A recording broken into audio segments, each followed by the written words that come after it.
Have you ever felt that you as a woman may not appear to measure up when you see incredible women in strong roles? You may be surprised when hearing from women in these positions and how we all share many of the same challenges. Thank you for joining us for the SheEO Lead-In podcast with Rebecca Jones as we share the journeys of women. Hello, I'm Rebecca Jones, your host of SheEO Lead-In. We are on an exploration together to discover more about the personal journeys of incredible women in both career and life. We all have paths to share that sometimes take incredible turns, deep resilience, and courage to navigate. My hopes are that the challenges shared here encourage women to take leaps of faith and growth when a journey feels too difficult or unachievable. There is great strength deep within each one of us. These stories are meant to share the ways strong women have taken their dreams to strive and thrive to new heights, despite their sometimes rocky paths and found a way to lead in. Today we are here with Sabine Gideon, the CEO of Gedeon Enterprises. How are you today, Sabine? I am well, thank you. Thank you so much for having me. Yeah, really excited to hear a little bit more about you. Why don't you tell us a little bit more about your company, what led you to start your company, and what you do? Yeah, thank you. So I run Gedeon Enterprises, which is a professional development firm, and it services two different groups, so individuals and organizations. So I offer executive coaching for individuals and organizations, but also really go in to organizations who are looking to up-level their leadership and or support their leadership in building out the skills that they need to be more effective. So my focus really is on the emerging leader, so the first-time manager or the first-time manager of managers, as well as women who are looking to build their confidence in that space of leadership. So do you have a certain type of business that you focus on, or is it just everything across the board? Yeah, it's pretty much everything across the board. My corporate career, and I probably should share this, my corporate career started in human resources. So that's what I went to undergrad for, did human resources for about 14 years, and got to a place in my career where I felt a lot pigeonholed, basically, in terms of what I was able to do. I really wanted to be an HR business partner because that to me was the strategic role where I felt like I would be making decisions or at least helping the leadership make better decisions. And went back, got my master's, and finally got an opportunity to step into this role that I had been dreaming about for 10 years or so, and got into it. And in less than 6 months, I was just like, oh, this is not it. This is not what I want to do. Mm-hmm. And it was, I laugh about it now, but in the moment it was devastating because I'm very type A, or I was very type A. And so I only had a plan A, and plan A was to get to that role. And so when I got there and it wasn't what I expected, part of it is because of the environment and the organization I was in. But when I got there, it wasn't what I expected. It challenged me to think through what is it that I want to do with my career at this stage. Because at that point, I think I was about 30 plus years out before quote unquote retirement. Mm-hmm. So it allowed me to take a step back and think back. And I asked myself two questions in particular. When have I felt the most fulfilled? And when have I felt the most impactful? And to me, the answers that came back were when I was working with individuals one-on-one, helping them map out their career goals or desires, and then reverse engineering what that would look like. And then when I was behind closed doors with leaders and they were vulnerable and we had conversations that went way deeper than, what's happening in your department or what's happening in the company. And so that's when I decided, okay, you know what? These are the areas that I think that I excel in and when I am in flow. So how do I start a business? And at the time I started coaching friends and family, doing career coaching, so like resume writing and everything. And then it turns out your friends and family don't want to pay you. Right. So well, they want the services though. Oh yeah, they do. And so I quickly learned, okay, this is not my ideal market. Right. And it took some time, but I ended up about 5 years ago deciding to leave corporate America to launch the business. And that's what I've been doing ever since. So that was probably a little scary. Oh, yes. Yes, it was. It still is some days. Yeah, sure. So tell me a little bit about your childhood. What were your dreams and all of that? Yeah. So I was actually born in Haiti. So I am an immigrant to the U.S. I was born in Haiti, came here just shy of 4. And so my upbringing, obviously with immigrant parents who are trying to make it in Fairfield County, of all places to live, it was a bit challenging. But one of the things that I appreciated about my parents were, in retrospect, it probably wasn't healthy, but at the time, they wanted us to do so much better, right? Like this was a chance to get out of extreme poverty, and they wanted to see us excel in ways that they had never excelled. So my father probably has an 8th grade education and my mother less than that. And so the fact that I was able to, or they pushed me in a way to excel and to pursue something greater, it actually helped me. So I ended up being the first generation everything. So the first generation to go to college, first generation to even be in a boardroom, have a quote unquote corporate job. And so I really appreciated those experiences. However, I could also say, looking back, that never enough type A overachiever, while it served me at points in my life, it definitely, when I stepped into entrepreneurship, came right up and was just like, okay, we can't operate that way anymore. Yeah. Well, I think that also gave you some experience and some authority when you're dealing with the people that are like that, to say, wait a second, that doesn't actually work for all of these reasons, because you do have to be a team player. Sometimes, not always, but sometimes type A personalities don't work well with others.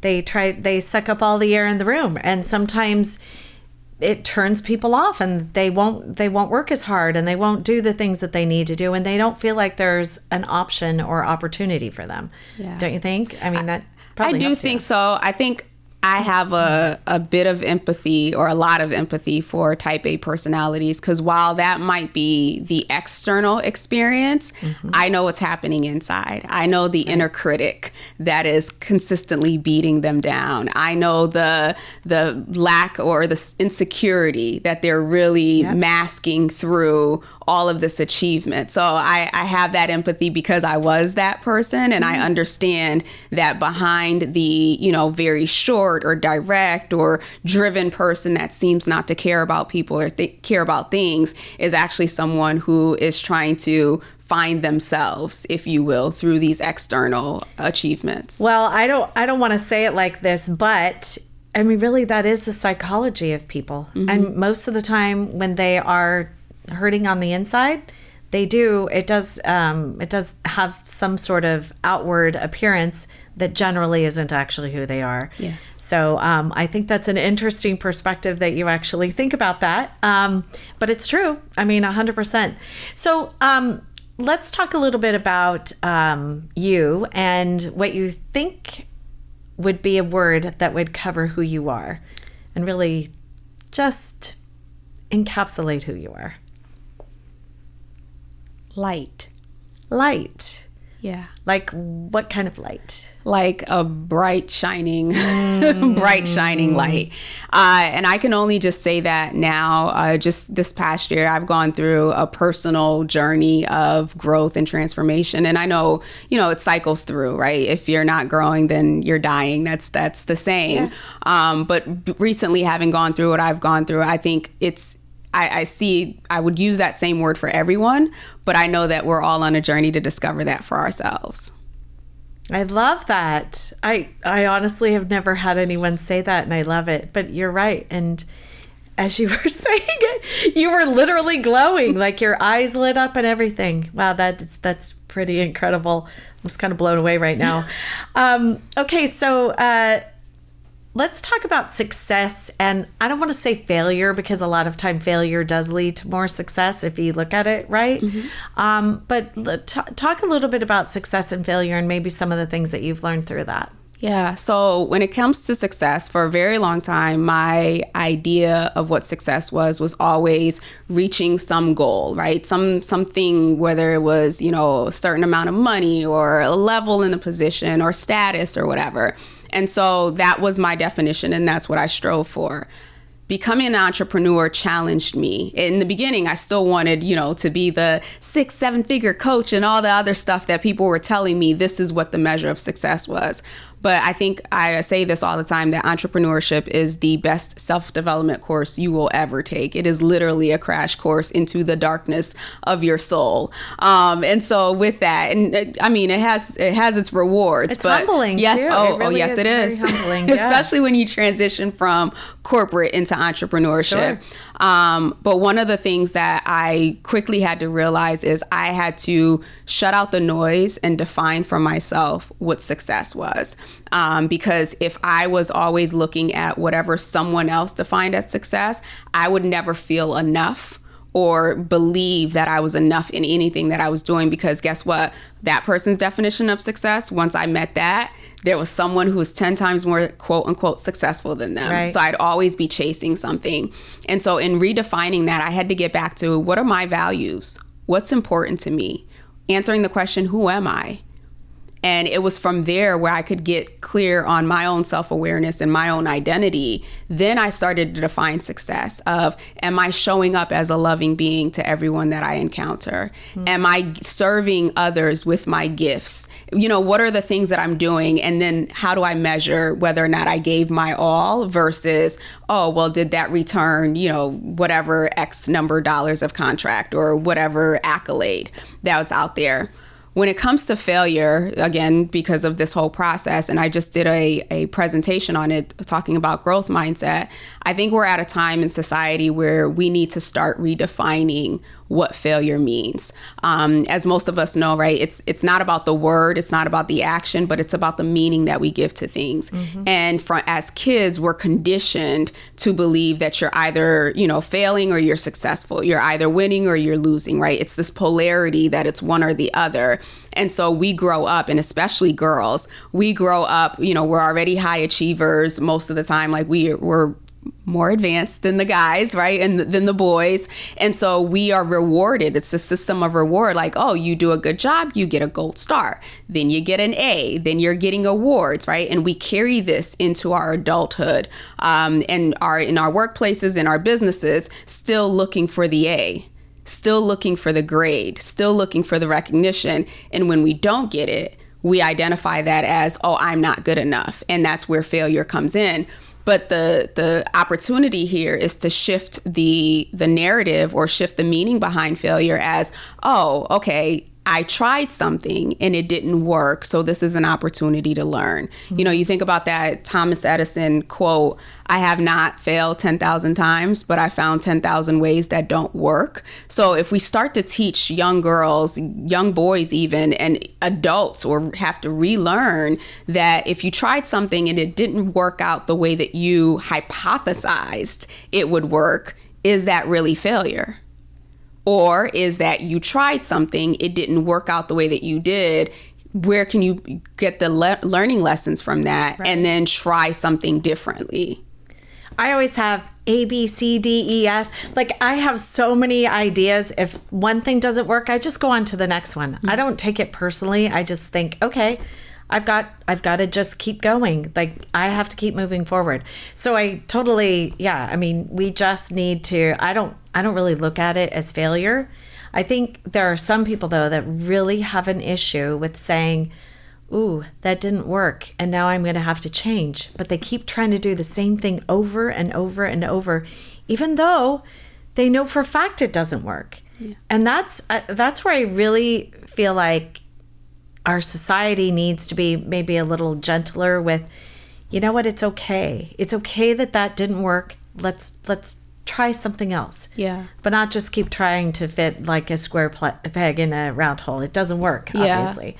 And the truth of the matter is, they've decided that whatever the result that they're looking after or looking for, that result defines who they are. Right. And so it's not even about the thing that they're trying to get to at this point. They're trying to prove to themselves at this point that they're valuable, they matter, right? It's all built in self-worth. And so I love the fact that you are able to try something. If it doesn't work out, move on, that tells me that you have not, put your entire identity beyond whatever X is, which is what makes it easier for you to move forward. But for people who achievement and recognition, and not that those things are bad, but when they become the only source of your validation, the only source of your self-worth, that's where it gets a little dangerous. I feel like more than not, things don't work out. And it's, there might be 20 things that don't work out. And when one works out, I actually call it spitballing. I come up with all these ideas. I'm like, okay, I've like 100 ideas. Even if one of them worked out and it worked out well, I feel like it's worth it. Yeah. I feel like, okay, I did something good. I did something good for today. Yeah. And I don't, it sometimes could be a daily thing. It could be months before something really good happens. It could honestly be years before something good happens. But you can't ever quit, in my opinion.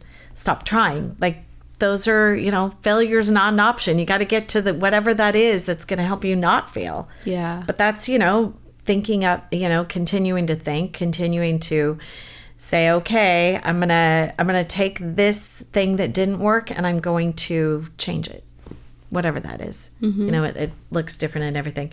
So I don't know if you have children or you don't. Being a woman that runs a company, you started that 5 years ago.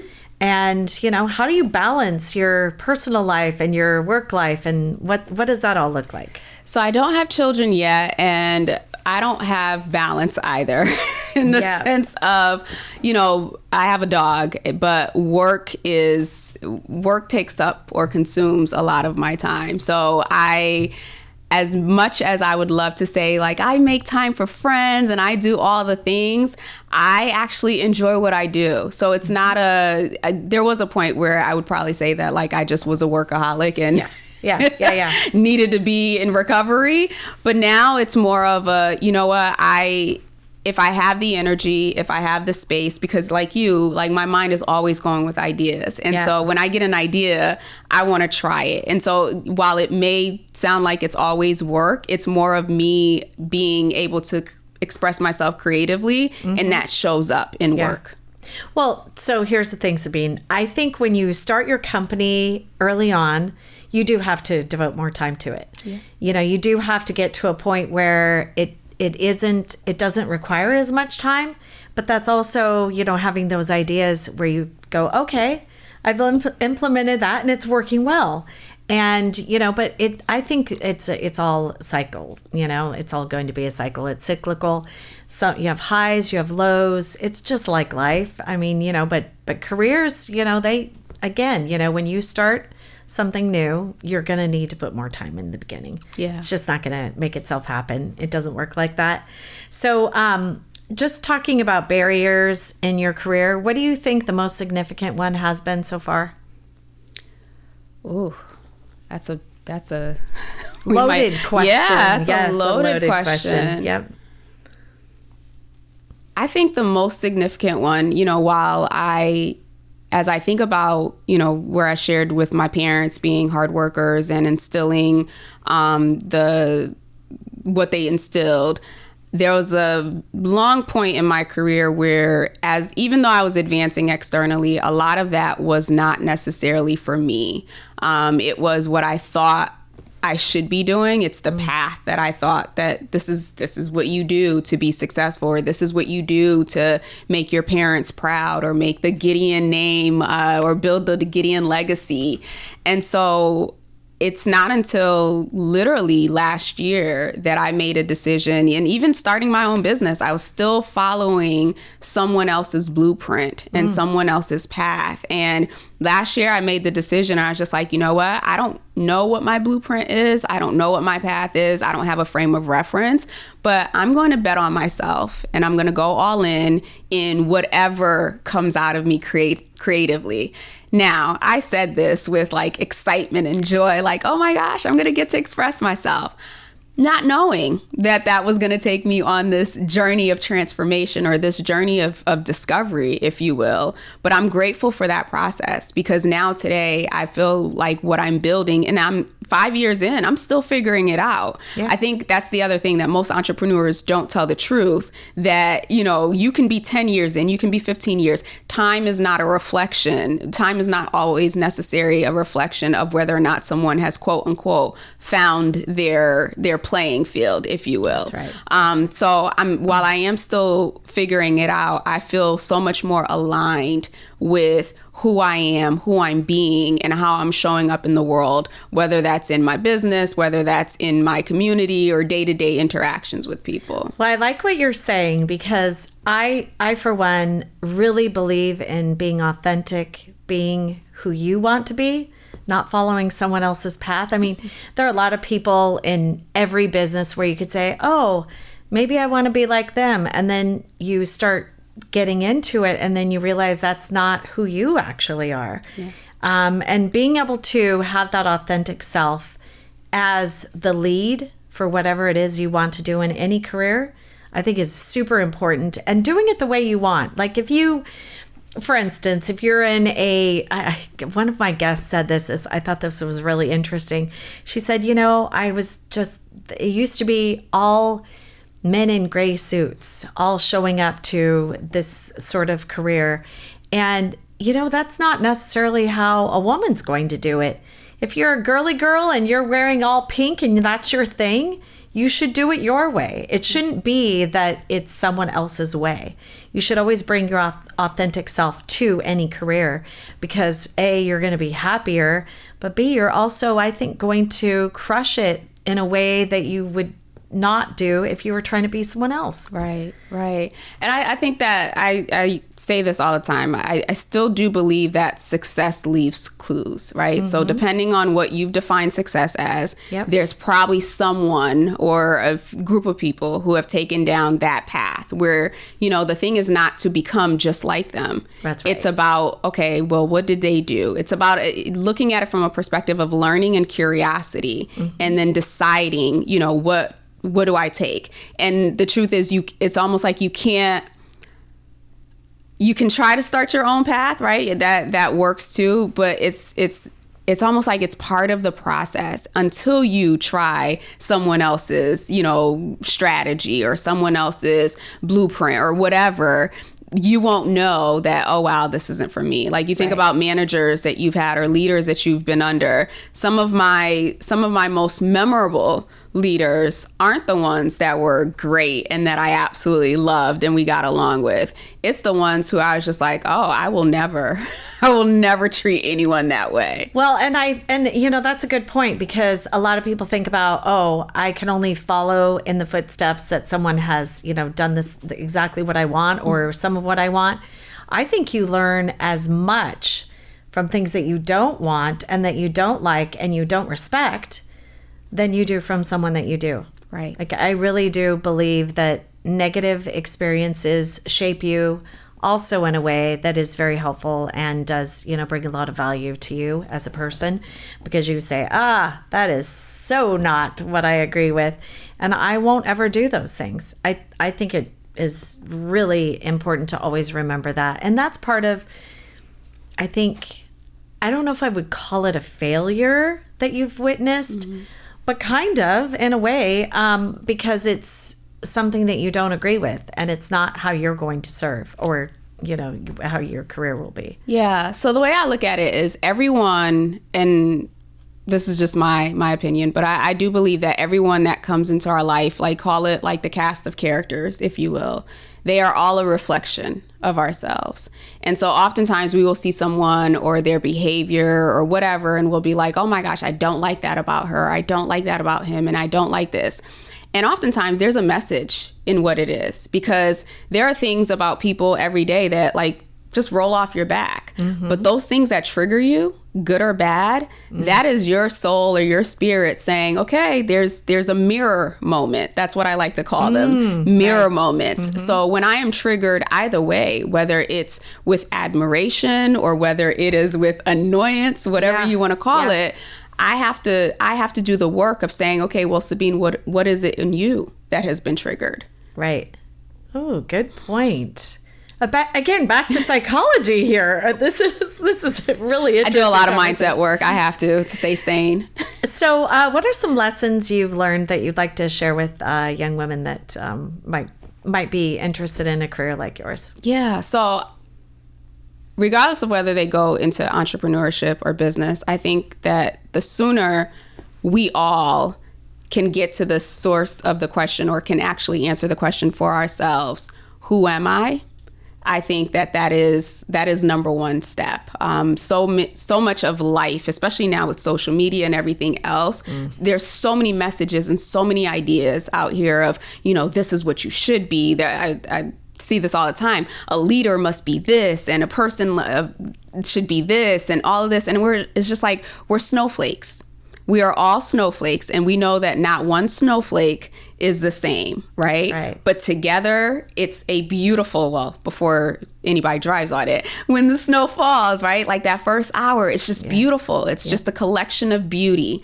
And so if we look at ourselves like, okay, we are all one, right? This collection of beauty, but we're each individual snowflakes, then that ought to spur you to say, okay, well, what makes me different? We're in a space in society where, so much of what we're taught is to fit in. But going back to the authenticity, I don't think we were ever meant to fit in. I think the uniqueness of ourselves is beautiful. So that'd be the first thing. Answer the question for yourself. Yeah. Who am I? Yeah.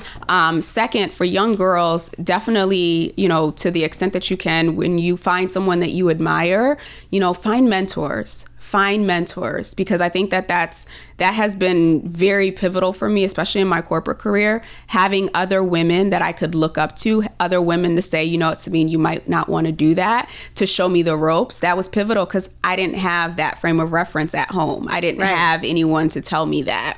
And then the other thing is, stop being afraid to ask. I don't know what it is. I pray while I'm here on earth that I get to break that pattern of girls or women being taught it's not okay to ask, or it's rude to ask. There's a saying, a closed mouth doesn't get fed. And if I've learned anything, whether it be in teaching salary negotiations, in managing my own business, that you not asking does not hurt anyone but yourself. And letting go of that fear of hearing no, the fear of rejection, whatever that fear is, and just asking. I can't tell you how many instances where I've been afraid to ask and I pushed past the fear. And not only did I get what I want, but in some cases I got more than what I wanted. And to think back of, oh my gosh, what if I didn't say anything? Right. Yeah. What if I didn't say anything? And every time we ask for something that's greater, we then open a door for the next person to not have to start from far behind. So you brought up something I want to explore a little bit more, and that's fear. I would say that almost all of us have some fear. Mm-hmm.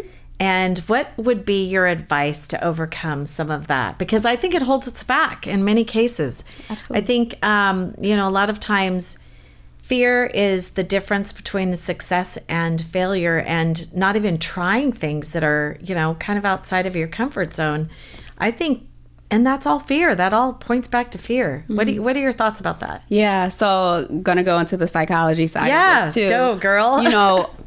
The way that our mind is programmed, it is programmed with fear in it, because we need something to tell us if a bear is chasing us, right? And so there is something inherent in us that will warn us. That's where we go into fight, flight, freeze, or fawn. And so fear is not a bad thing when we feel it. The issue is that so many of us have been taught to run away from fear, to move away from fear, that conditioning, is what causes us to, I have a great idea, but now I'm thinking about the bills, or I'm thinking about this, and I'm thinking about this, and now I've talked myself out of it. You think about it from the time that we're children, outside of mama or dada, what's the first words kids learn and that they say incessantly? I don't know. I think no. Yes, exactly. That's the first one my kids Yes, learned. No is the first word. Yeah. And usually they're hearing that because they go to touch something or they go to do something. Exactly. And mom and dad is like, no. And that's all they hear. And usually it's not no. It's no, and it causes fear in the child. Yeah. And so that's their first experience if they go to do something that mom and dad is not okay with, or even if mom and dad are just trying to protect them, it's no, and it creates fear. So we don't let go of that. That stays with us until we get to a place when we start to mature and we try things that we're afraid of and, deal with the failure, deal with the learning lessons, whatever you want to call them, and we're okay. Yeah. Then our subconscious is like, oh, okay, we can try this. But in order to get to the place where I don't think we'll ever be, we're up to a place where we're not afraid, because then we might actually really die. Well, there should be some healthy fear. Yeah. There's absolutely. Yeah. But I think the counter to that is courage. So I'll give a real quick, when I was leaving corporate America, or I felt the need to leave corporate America, I didn't even have any clients. And I was just like, okay, God, this doesn't make sense for me to feel like it's time for me to leave, but I don't even have clients. And so I was walking my dog one day and I was just like, God, it would be so much easier to make this decision if I knew that things were going to work out. And then I heard, well, that wouldn't be faith, would it? And so in that moment, I was just like, you're right, touche, that would not be faith. And I shifted away from, oh my gosh, what am I going to do, to I started praying for courage. I started praying for courage. Give me the courage to do this. I'm afraid, but give me the courage to do it. And I took that leap. And not that I say that everybody needs to take that leap, but that was my journey. And what I learned in that process was, yes, there is a fall, but there's also a soft landing. And so it is that experience that now allows me to take other risks, if you will, or, go pursue things that I don't have. I can't see the full road ahead, because now I've already created a pattern in my mind that says it's okay. Whatever it is, it's going to be okay. And it might not be a soft landing. It might be a huge win. Yeah. It might be a huge win. And that's a part that I think a lot of people, they have an unhealthy fear as far as, oh, I just don't know what's going to happen. We never know what's going to happen. I mean, we just never know. It could be the most wildly successful thing that you've ever done in your life. And when I say successful, I just mean, the best choice that you've ever made. I mean, it is scary. It's like, anything in life. There are a lot of things that are scary. Trusting even just another person with your destiny, being in a relationship, all those things do require a little bit of faith, a little bit of, courage to take that step. And it can just be wildly successful. Yeah. And gosh, that is like amazing advice. Okay, so let's talk a little bit about your journey. What's next for you? So what's next for me, So I do support women, and I've launched and relaunched and am now relaunching at some point. I've put it on pause. This is one of my 10,000 times examples. She Leads Network, which is really designed to be a space for high achieving women who, they're climbing the ladder or they're building their businesses, but they need a safe space. They need that space where they can be with other women who are open to collaborating, open to being vulnerable, open to supporting them. So like we talked about earlier on, right? So that, they can take that mask off and be themselves, feel supported, get rejuvenated, and go back out and conquer the world. With no mean girls. With no mean girls. With no mean girls. Over that. Oh, gosh, I know. Yep. How we do that to ourselves is beyond me. But nonetheless, this is not that. But It's really meant to, let's support, let's encourage. When you said safe space, that's immediately what I thought. Yeah. No mean girls. A place where you can know that people want good things for you. Yep. That they're going to be there to support you. They're going to share things that they have gone through, because I think there is a lot of encouragement in sharing tough times that we've all been through. Yeah. And the older you get, the more stuff you got, and you're, like I'm 56 now. I look back and I think, gosh, when I was 30, I wish I knew the stuff that I knew now. But what you're talking about is having that sharing space, a safe space where you can have sharing of ideas and also, thoughts and failures and things that haven't worked out. And so people don't have to necessarily make the same mistakes. Yeah. And a place of celebration too. Because I think that that's where we as women because we do so much and we're so used to carrying burdens, and I don't know about you, but it's like, okay, yep, did that. Yeah, cool. Like, I don't need to be celebrated. And at the end of the day, yes, we do. We deserve to be celebrated. I think a lot of what we don't have in terms of compensation, in terms of everything in the society, is because we're so quick to dismiss our greatness. And so I want to create a space where it's just like, no, we celebrate your greatness here. We want you walking out believing that you are, the light of the world. And we want you to be out here because you're doing it. And I think if more women can step into that place of ownership, of confidence of who they are, and they know that they have people who are clapping and cheering for them, I think that would dramatically shift how we show up in society. I think that would dramatically shift corporate America, and many different places. I agree. I love it. Well, I want to get all the information about that. Absolutely. Thank you, Sabine. I appreciate you being here today. I appreciate you having me. Now that was powerful. We hope you've been lifted and encouraged by today's inspiring voice.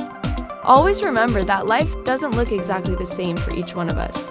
Never stop dreaming, striving, and thriving.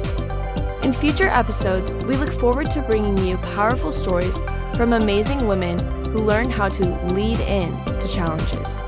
Thank you for listening and being part of our community with SheEO host Rebecca Jones.